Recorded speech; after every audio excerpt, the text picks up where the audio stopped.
On Saturday, Nassau County Executive Ed Mangano and District Attorney Kathleen Rice hosted a gun buyback event at Grace Cathedral in Uniondale.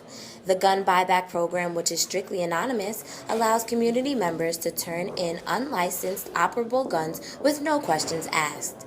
People are paid anywhere from $100 to $400, depending on the type of firearm. And we have enormous responses to these gun buybacks. And you can see just by looking around this room the kind of weapons that are being brought in, and there's a line outside the door. So to people who say that this is an exercise in futility, I say they should stand outside and see how many guns we are getting off the street now at no cost to the taxpayer. The program is funded using asset forfeiture funds from the Nassau County Police Department and the District Attorney's Office. Along with the buyback program, shot spotter, enforcement, and education awareness programs were put in place in order to reduce the crime in Roosevelt, Uniondale, and Hempstead areas. Our gun violence and our gang violence was way up.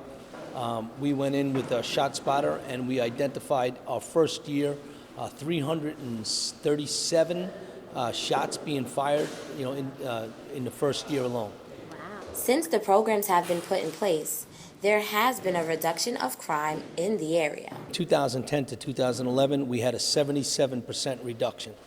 77, and we had 33% reduction in shootings with injuries.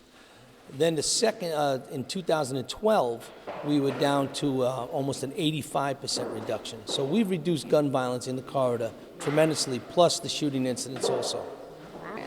There isn't a bigger issue for DAs like me across this country. Gun violence has given us destroyed families, destroyed communities. It affects the economy. The snowball effect that gun violence has cannot be measured. Within the last 5 years, these programs have resulted in ridding the community of over 2,000 unlicensed firearms. By working with the community on various crime prevention programs, Nassau County hopes to be the safest suburban county in New York. And Robert Harris of Grace Cathedral feels it can start with the church. So we work together to make this program successful.